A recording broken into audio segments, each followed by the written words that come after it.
Last year's Google Pixels replaced the Nexus line as the de facto flagships for stock Android purists, and they ended up being some of the best phones on the market, so naturally we were excited to get our hands on their sequels. Our full reviews are coming soon, but I've spent the weekend with the smaller Pixel 2, and I've got some thoughts.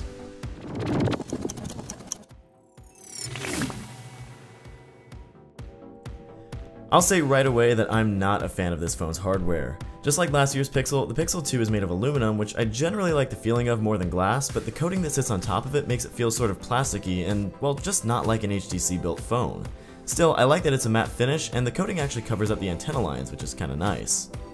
What isn't nice though is the huge downgrade in tactile response from the power and volume buttons, which were super clicky last year, and now they're just mushy, further contributing to the feeling of an overall lower build quality.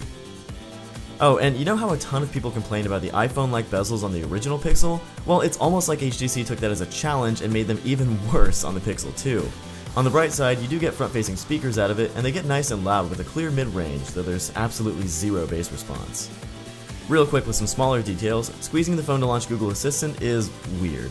Haptic feedback is pretty good, but not as good as the LG V30 or iPhone 8. The display is also not as good, but 1080p actually looks great at this screen size. It's also very comfortable to use in one hand, and I'm delighted that it's finally water resistant, though wireless charging would be great for next year.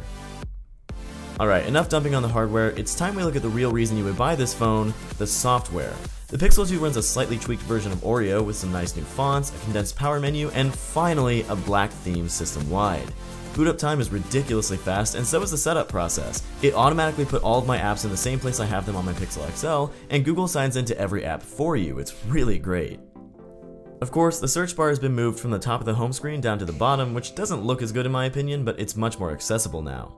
You also get a nice new collection of animated wallpapers, and I've been enjoying this one of Earth, which helps take advantage of the AMOLED display. Now, the camera was one of the best parts of last year's Pixel, so we had pretty high hopes for the camera in the Pixel 2. I haven't had much time to take photos of landscapes or test out its video performance yet, but I really wanted to spend some time with its new portrait mode since it only uses one lens and machine learning, and it's actually really good. Like all artificial bokeh effects, this one isn't perfect, and there's the occasional stitching error, especially around hair, but more often than on any other phone I've used, the Pixel 2 gets it right on the first attempt. Some of the shots look absolutely stunning coming from a phone, and even the front camera does portrait mode, which adds a whole new level of flair to your selfies. I also like that you can take motion stills directly in the camera now, and they automatically import into the Motion Stills app. Best of all, you can view portrait photos and motion stills exactly the same way from a non-Pixel phone like this LG V30 through Google Photos. It's still a little early for me to comment on things like battery life and software bugs, but I can at least say that so far I haven't had an issue with either.